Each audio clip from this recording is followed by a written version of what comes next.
Welcome back to another episode of the Culture Connectors podcast. I'm your host, Kayende, Pablo. and I really wish I saw those Taylor Swift AI pictures, but Facts. I never have FOMO. So, please always remember to give us a 5-star rating on Spotify, Apple Music, or wherever you listen to this podcast. And yeah, let's get right into it. All right. And before we begin, shout out to our sponsor for this episode, Spectra 479. You can go to spectra479.com/CC podcast for a discount for any blue light glasses needs, as in today's modern world, blue light is very toxic and you need to defend against it as much as you can.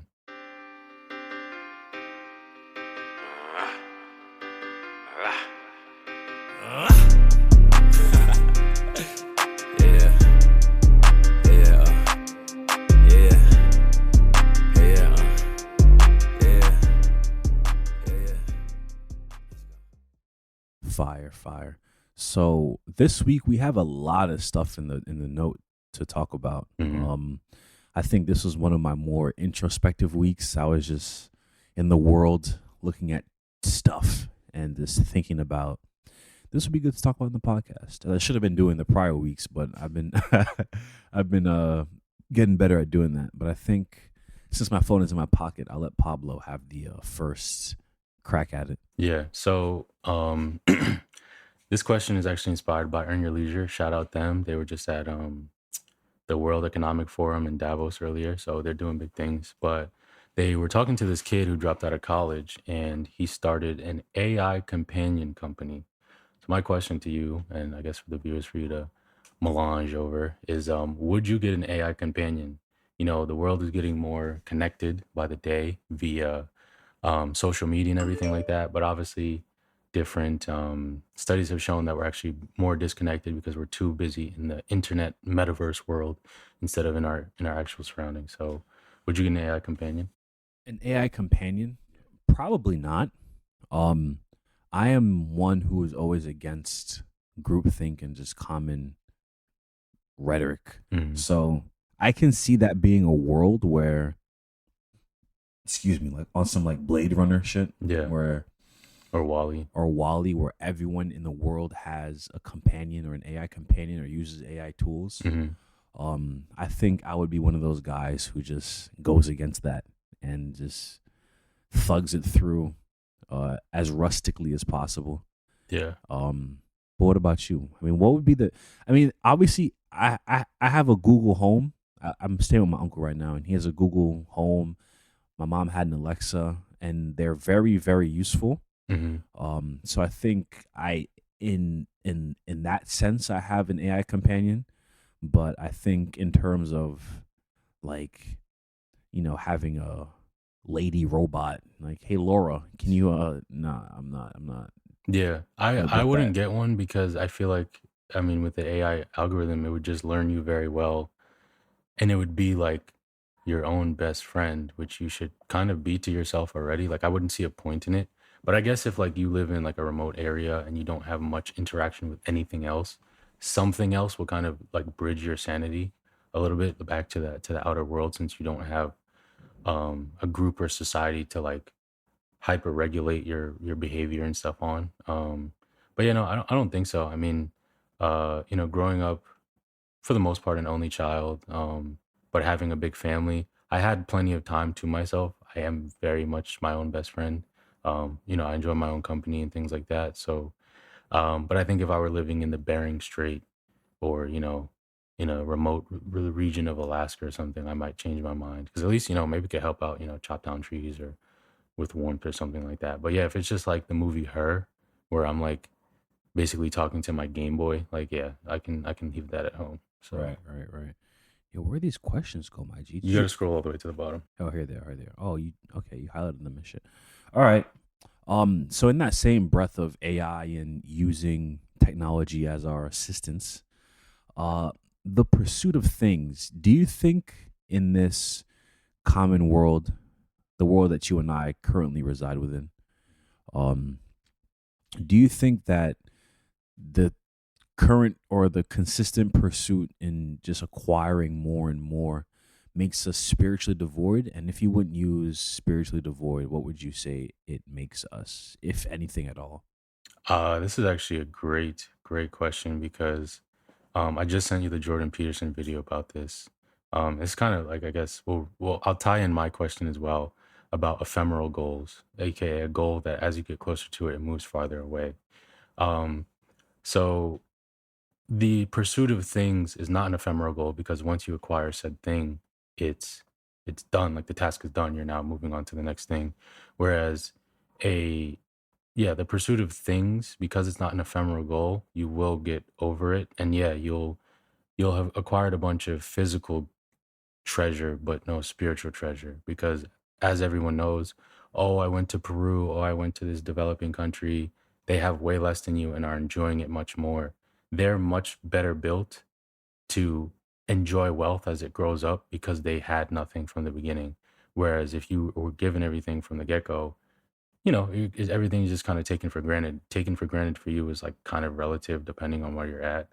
Um, and I think people now, because things are so almost unattainable, even like basic necessities, we're kind of reverting back to like, hey, learning to live with less, enjoying less, and things like that. Whereas an ephemeral goal is like, yeah, as I said, something that gets closer as you move, something gets farther away as you move closer to it, like happiness. That's not something you can really touch or put your hands on, or joy. Um, the world hunger issue, putting people onto money and helping them change their financial trajectory of life. That's something that there will always be someone new in the world who needs those things. So you will always be replenished and refilled, and you're making a difference in the world, and you're seeing a direct result.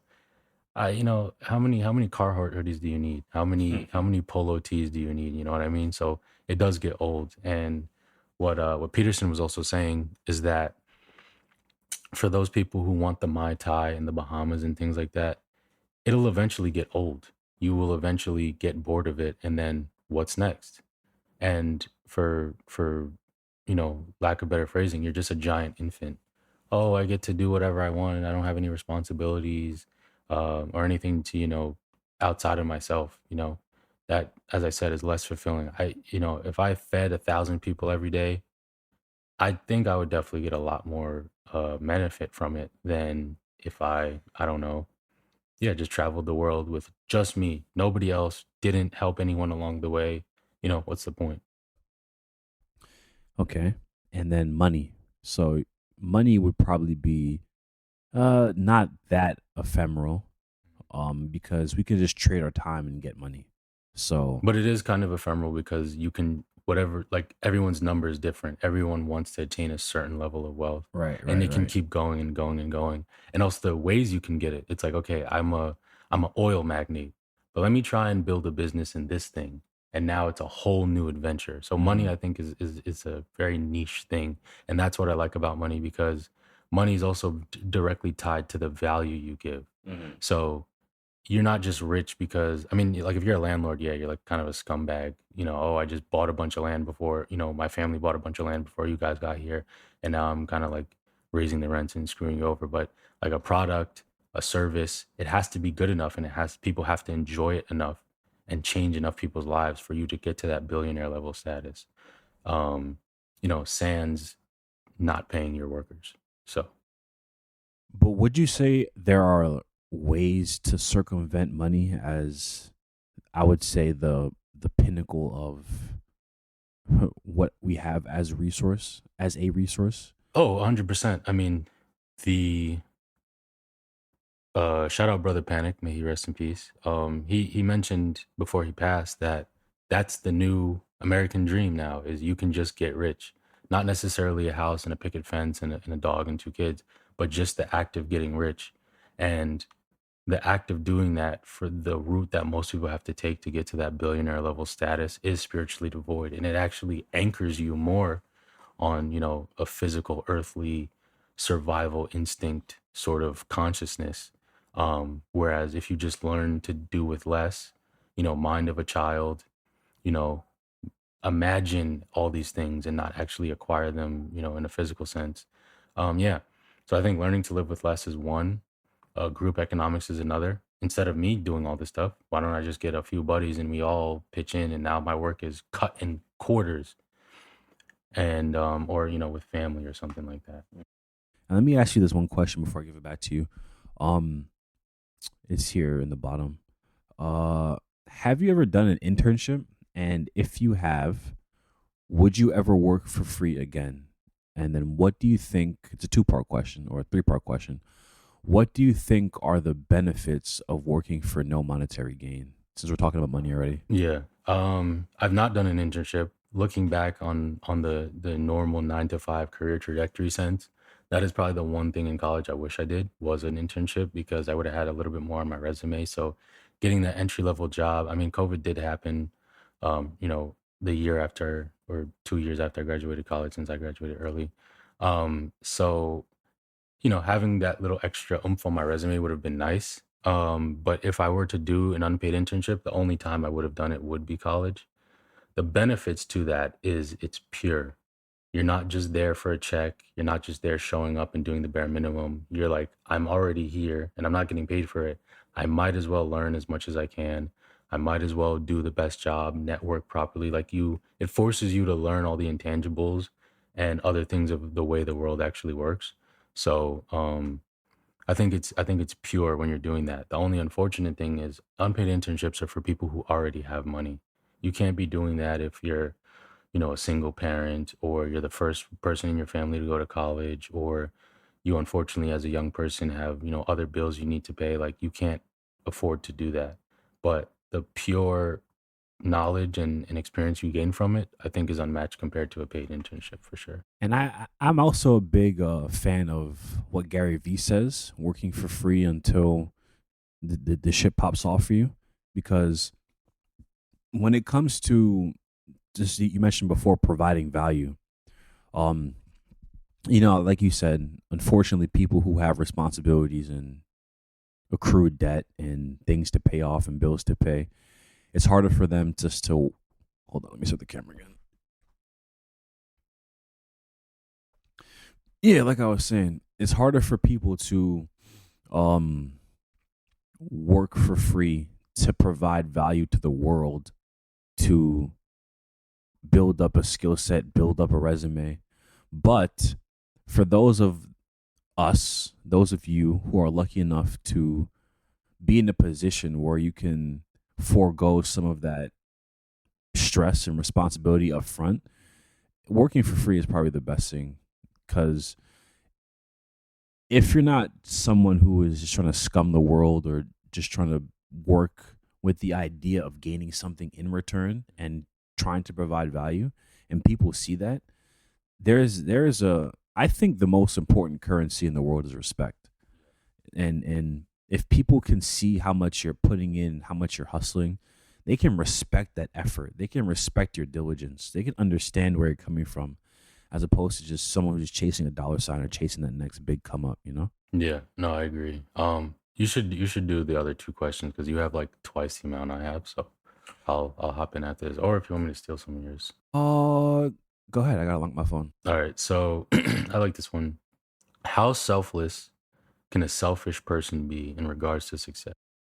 Yeah, because I thought about that, and I've been seeing this a lot over the last few months, where the most successful people are the most selfish, and it's weird because most of the world's billionaires and a lot of rich people, they're providing a product or a service to people that is aiding in civilization, aiding in ease of life. So in that regard, it seems like they're pretty selfless, right? But behind the hood, we'll never really know what it took for them to get there. And that selfishness, I think, comes into play when someone's like, "Yo, bro, let's go to this party," or the common tropes like, "Yo, let's go to this party. I can't. Let's go out for dinner. I'm saving money. I'm budgeting." And as I'm on my ascension to where I'd like to be fiscally, um, I think I can see where they're coming from when the selfishness comes into play.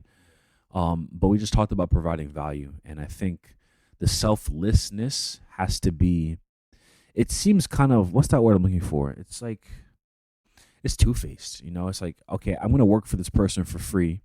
I know I'm doing this for a personal reason, but it's not a reason that's scummy. It's just because I'm trying to better myself, and I think it's a nuanced thing. It's a fine line people got to tiptoe when it's like, or where it's like you have to work with the idea of providing value, but understand that you're investing in yourself in the future that only you can see, that is going to ultimately benefit you and the people you hopefully want to benefit. Yeah, it's like Vegapunk in a way. Like he creates for the sake of creation, and like he's just a genius.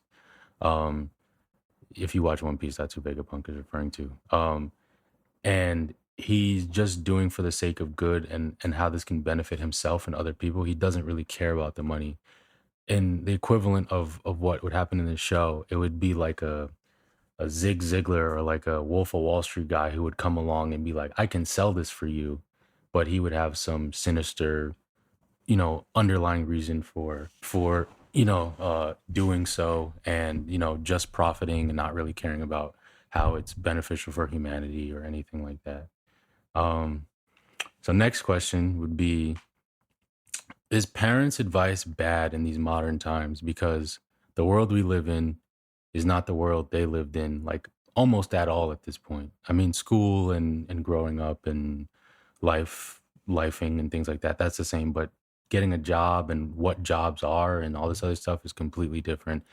So yeah, is parents' advice bad? Would you not take any parents' advice because it kind of is almost wrong and bad? Short answer to a long question: no, I wouldn't take parents' advice. But here's a caveat, right? Because parents know what's up. Like they lived, in most cases, they're going to be twice, maybe triple your age by the time you get to a point you're adulting, right?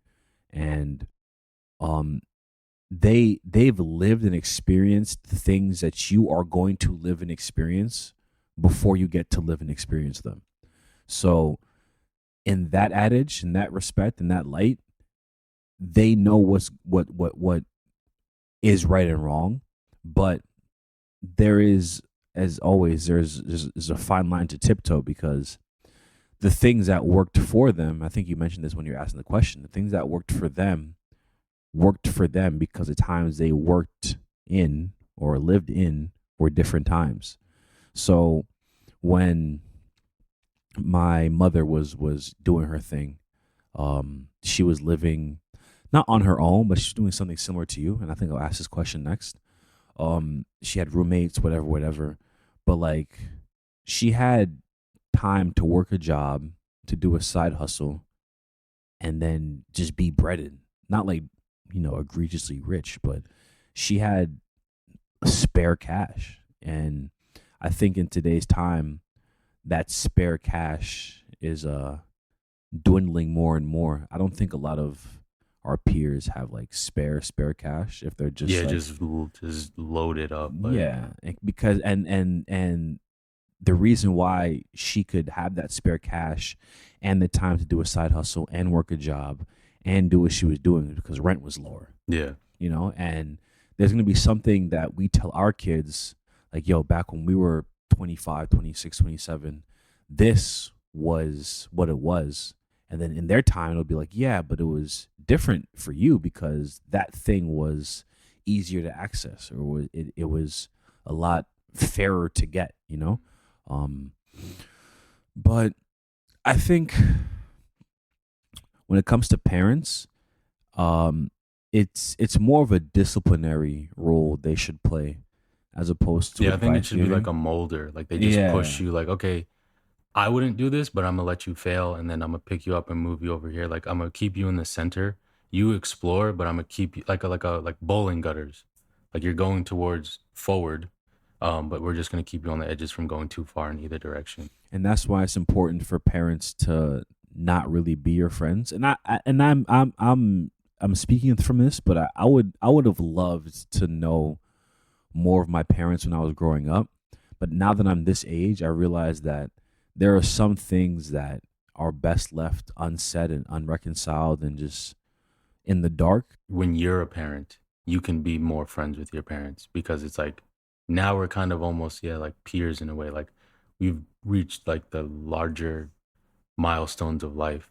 And while I still need guidance from you, you're kind of a general elder for everyone because you just have the most wisdom. You're Right. not like a direct elder because I'm also wise to my own degree and I have to impart that on my own kids, Mm-hmm, you mm-hmm. know? So, but yeah, while you're growing up and like everyone I know that's older, like in their 30s and their 40s and beyond, they say, yeah, it gets better. Like your 20s kind of suck. Like you don't really know who you are. You don't know where you're going. You don't have any stability.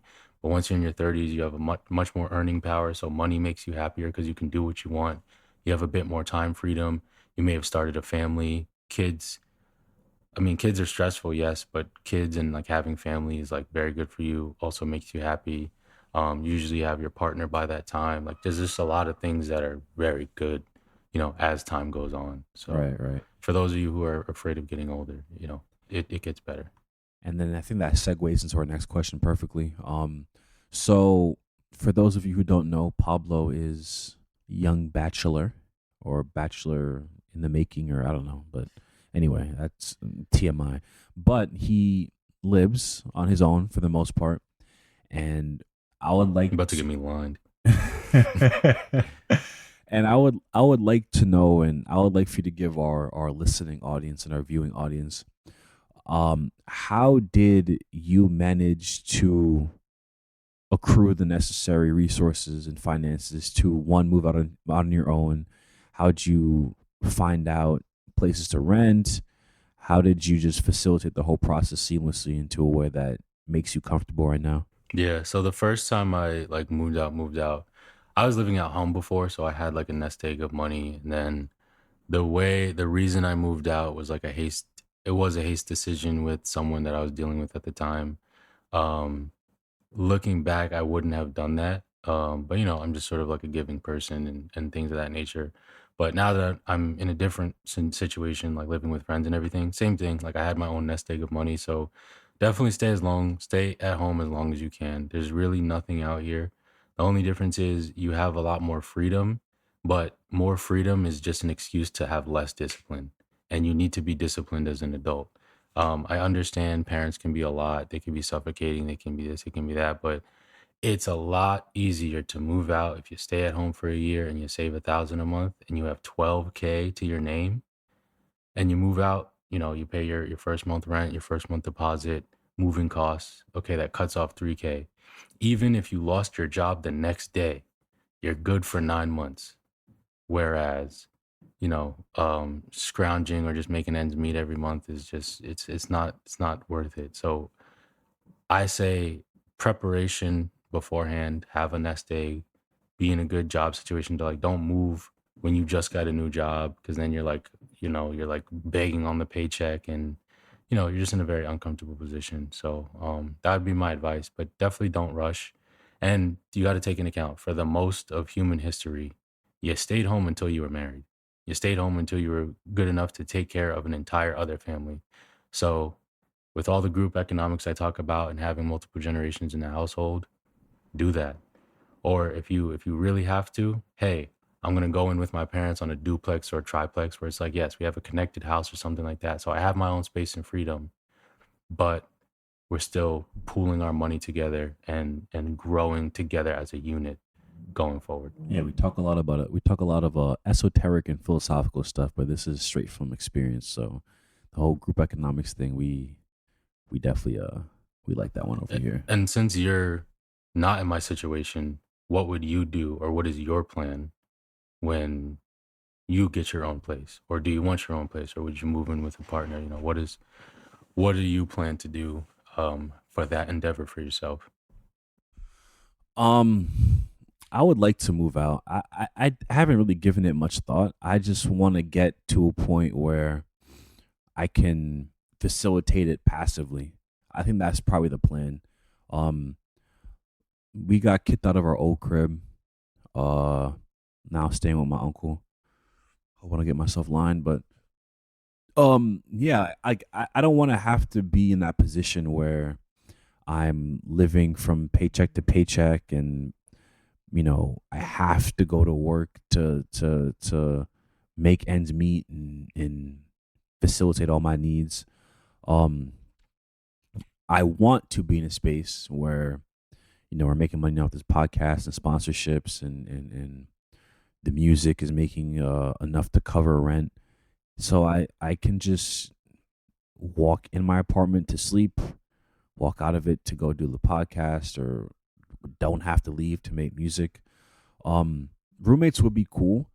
I think I want to be with people who are on the same type of time as me. Yeah, I think that's a big thing. If you're trying to like self develop and you're with people who are just doing drugs and partying all the time, it's going to be very difficult. It's going to be like an annoying energy almost. Whereas if you're with other people building, every day is just like a big brainstorm and like jam sesh. I'm trying to build a business. I'm a day trader, and I wash cars or something. You're all grinding and you're all pushing each other. But if everyone else is on the self dis not to shit on people who party and like drink and stuff like that. I still do that from time to time, but people who are not really on the serious part of life yet and like trying to develop themselves where they can rest on their laurels a little bit later.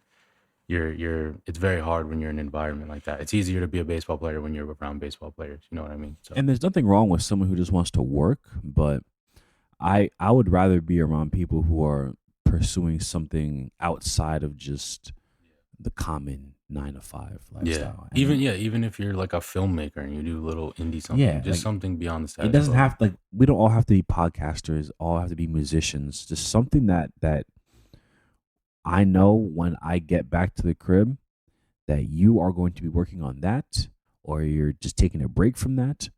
I don't like going home and just seeing. I mean, respect to the Most High and respect to my elders, but I'd rather see you know someone in my vicinity in which who I'm living, or with which who I'm living, reading a book or editing a video, Yeah, like I have a lot or of friends who read. yeah, which is good, which is Yeah. very good. I want to see people who are elevating themselves because it motivates me to elevate myself. And then you exchange knowledge, and then that's how you have Constantinople or these other major, Right, great right, cities right. and stuff like that.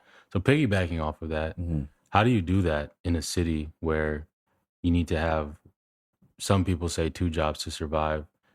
Disclaimer: as a native New Yorker, it is not expensive to live here. It's just everyone who moves here is a transplant.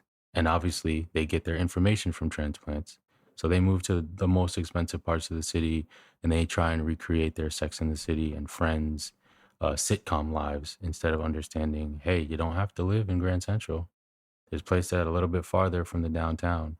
But that's neither here nor there. No offense to the transplants. I have a bunch of transplant friends who actually have some sense and don't live in the most expensive areas. But yes, for a place that's quote unquote expensive and a place where you need, a college degree to even get a good job, how do you pursue any passions if you're just on survival mode?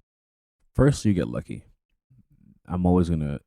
Ever since you put me onto Outliers, I realized how important luck plays, and it actually, before I even answer the question, it actually helps put things into perspective because, um, I now that I know how much luck plays a part in a lot of the stuff we do, it makes me take a step back from grinding so hard and hustling so hard because I can only put up so many at bats, right? If you want to refer back to baseball, I mean, 3 strikes are out. You only get so many swings at a baseball. It's you either strike out or hit. And then once you strike out or hit, you either run to the base and chill there till you run again, or you go back to the dugout and wait till it's your turn to swing again. Um, but I think to answer your question now, one, I'm super lucky, right? Because I have the ability to live with a family member who isn't asking much of me.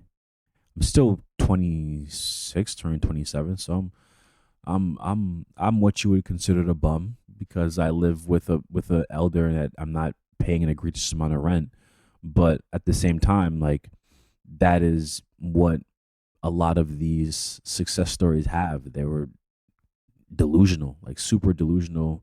They had nothing until they had everything, and that's kind of how I look at that. I still work, obviously, and I still pursue music, and this podcast is now a new endeavor, which I enjoy a lot.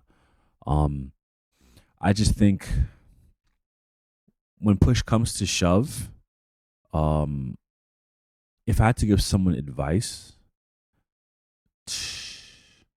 how do you give someone advice on how to be lucky?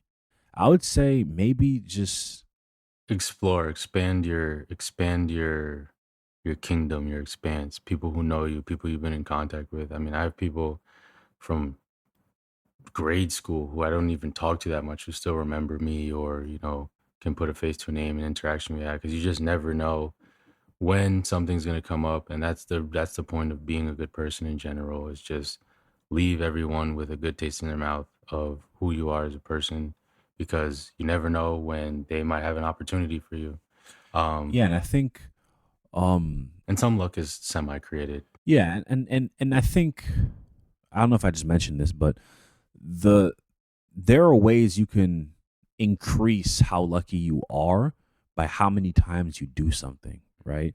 Like I got lucky last night. I won at poker. That's my first time playing poker. I came first place. I don't think I won the most profit, but I had the biggest pot at the end, right? But my first time playing poker, I never played. I didn't even know what the hands were doing, but I just played enough, and I figured it out to learn. Okay, this would do this. This is well enough, but I'm not an expert at poker. I'll speak of something I'm more expert in, which is music. And just finding a passion. That's probably what I'm an expert in, just because I'm very passionate about a lot of things. Look at the things that really makes you fulfilled, like the things you can sit down and do for hours on end and lose track of time. Those are the things you should probably pigeonhole in and just do that, and then find ways to make that your thing.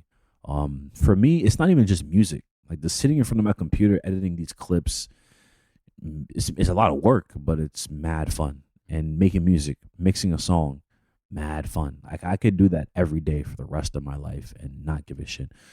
Would I do it for the rest of my life and not make money?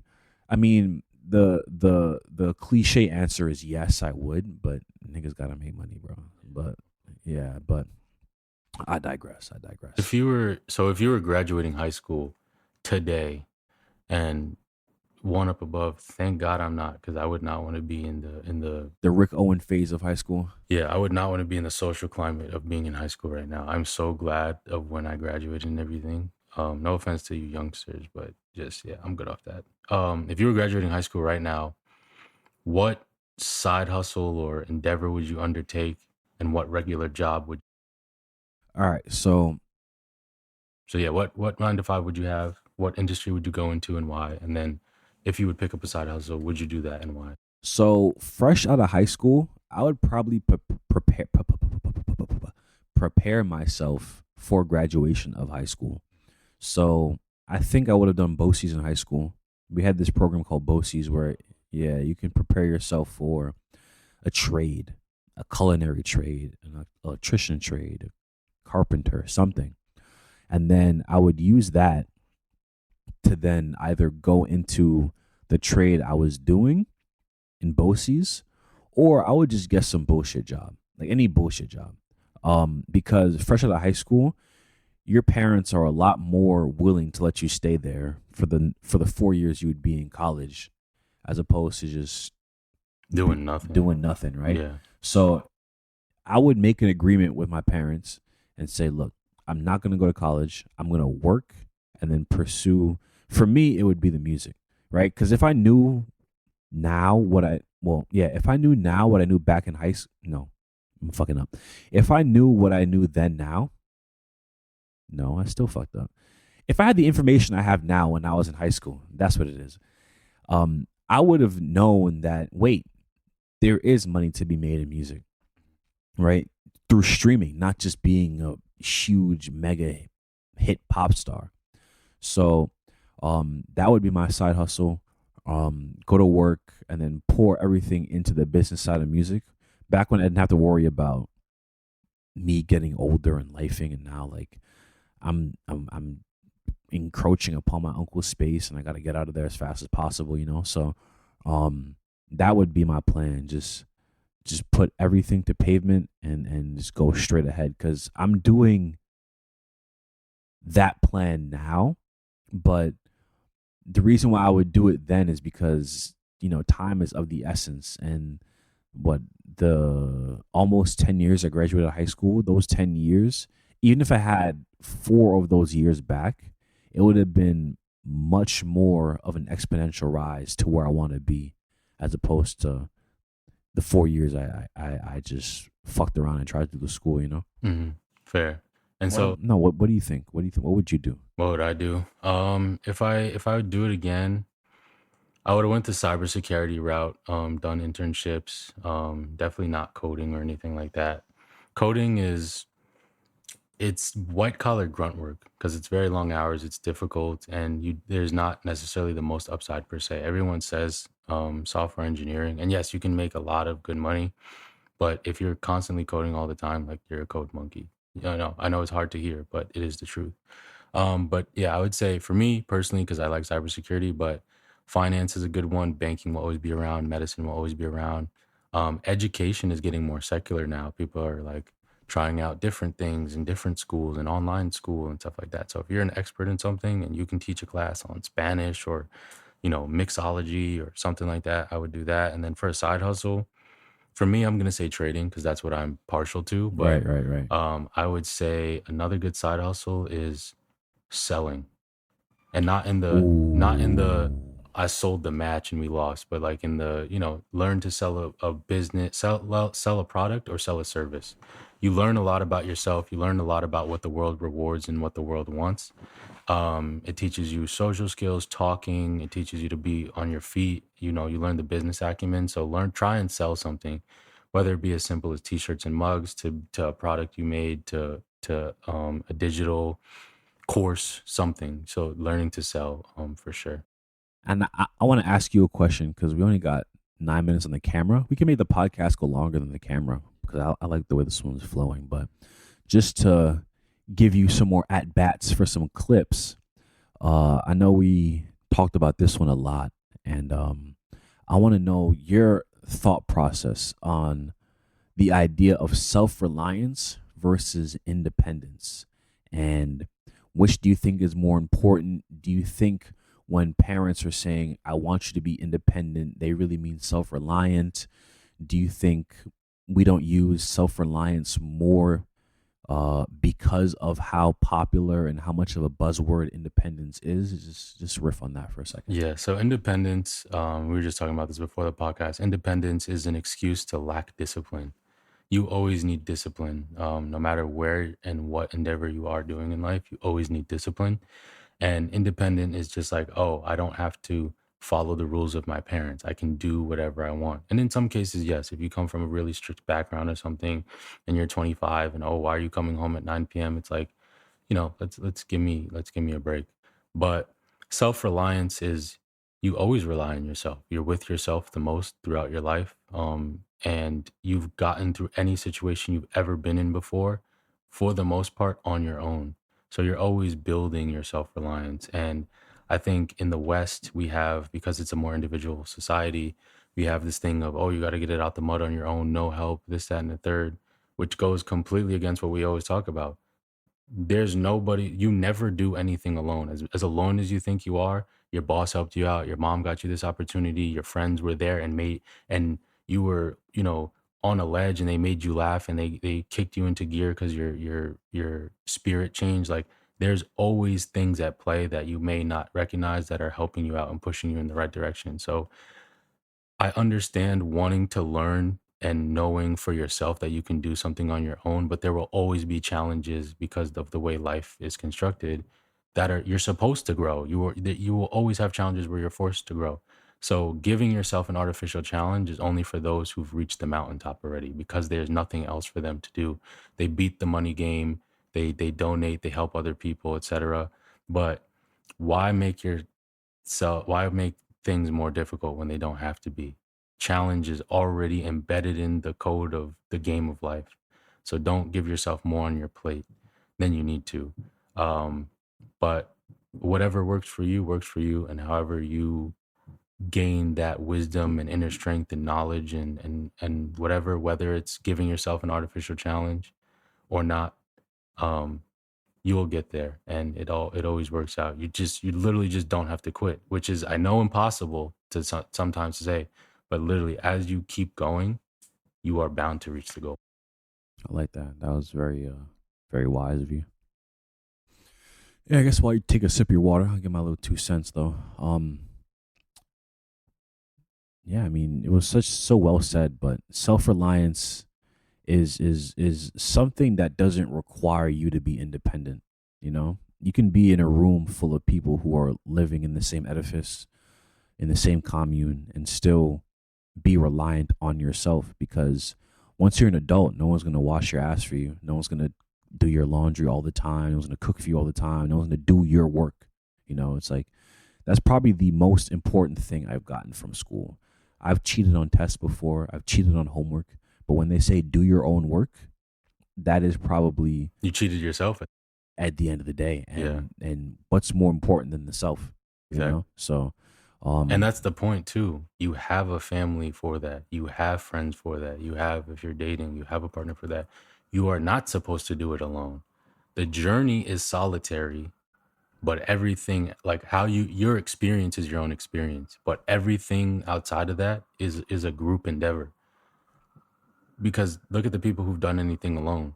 You eventually get gassed out and you don't make it to the end. It's like, it's literally impossible. It's too difficult to just do everything just me all the time. and I don't like the people who say that life is a single player game. Don't get me wrong, I like people, but I'm just being, using simple terms because I don't want to always have to be impeccable with every single sentence I say.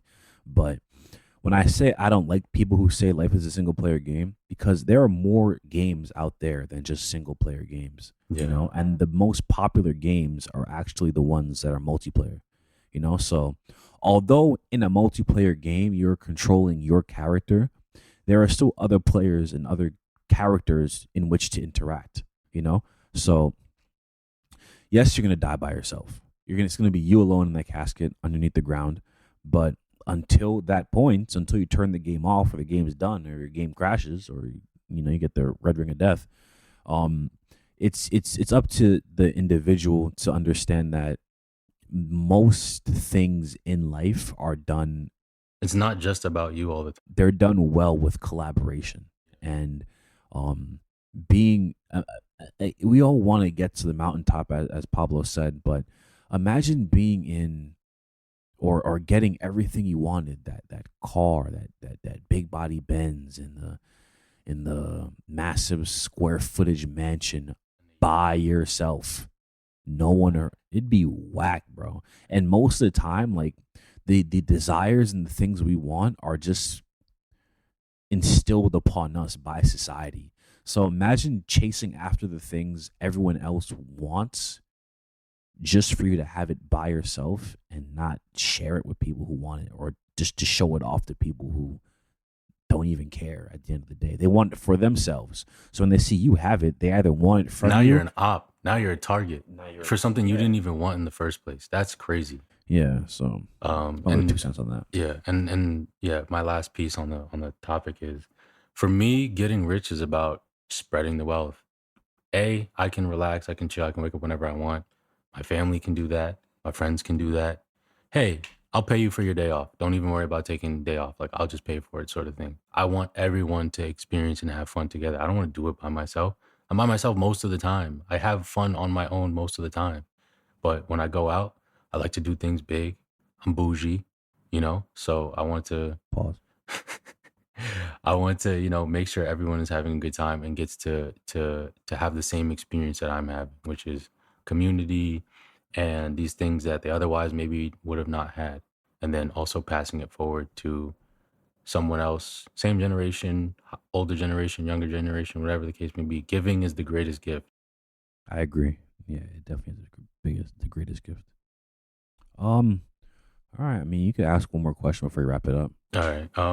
I would say my last question is: are you your own harshest critic? Oh, most definitely, most definitely. Uh, I always refer back to the music because that's what I put most of my time in, and that's what I care the most about when it comes to just creating. Um, I had in my most recent EP, not 72. One Punch Man Menace, and the first three songs on the EP. People love those songs. Like, yo, bro, those songs are fire. Like, I listen to those songs. I'm like, yo, I don't even know. You know what it was? It was a Pink Noise beef.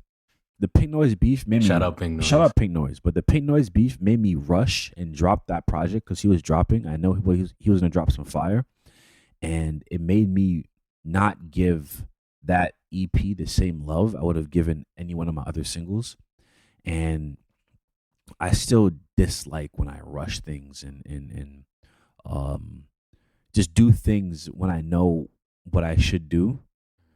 And yeah, like I'm my own hardest critic, bro. I mean, I know I can always be better. I can always do better.